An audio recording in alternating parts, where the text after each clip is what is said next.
Hi, and welcome to Castanet's Week in Review. I'm Nich Johansen with your top stories from this week. A woman was found dead in an orchard near Orchard Park Mall Wednesday, and police are calling the death a murder. The woman, believed to be between 25 and 35 years old, was found just before 11 a.m. on the 2100 block of Cooper Road.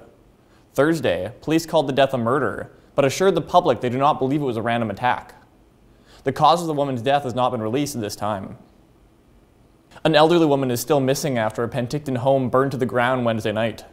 The fire kicked off just before 6:30 p.m. on Lakeside Road and quickly collapsed a home, while another was fully engulfed by flame. Fire crews have found no sign of the 93-year-old resident of the collapsed home, and Fire Chief Larry Watkinson says he doesn't believe the fire could have completely destroyed human remains, leaving the woman's whereabouts a bit of a mystery. The missing woman investigation has been transferred to the RCMP. On Friday, members of the Penticton Indian Band marched in protest of the seizure of First Nations children by the Ministry of Children and Family Development.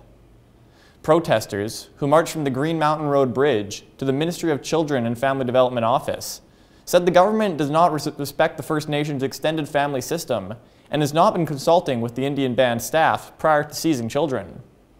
The protesters delivered a letter to the ministry outlining their concerns. A group of anti-abortion protesters showed up at Okanagan College Wednesday with graphic signs showing abortion in an attempt to expose the reality of abortion to students. Abortion ends a human being's life, and it's a hard reality, but this is the reality that we see here today. Several students organized their own counter-protest Wednesday as well. A large European family and their cat became lost on Silver Star Mountain Tuesday night, forcing a rescue from Vernon Search and Rescue. 2 adults, 8 kids, and their pet cat began their hike at 2 p.m., but when the light began to fade, the family, with the youngest child just 5, lost their bearings.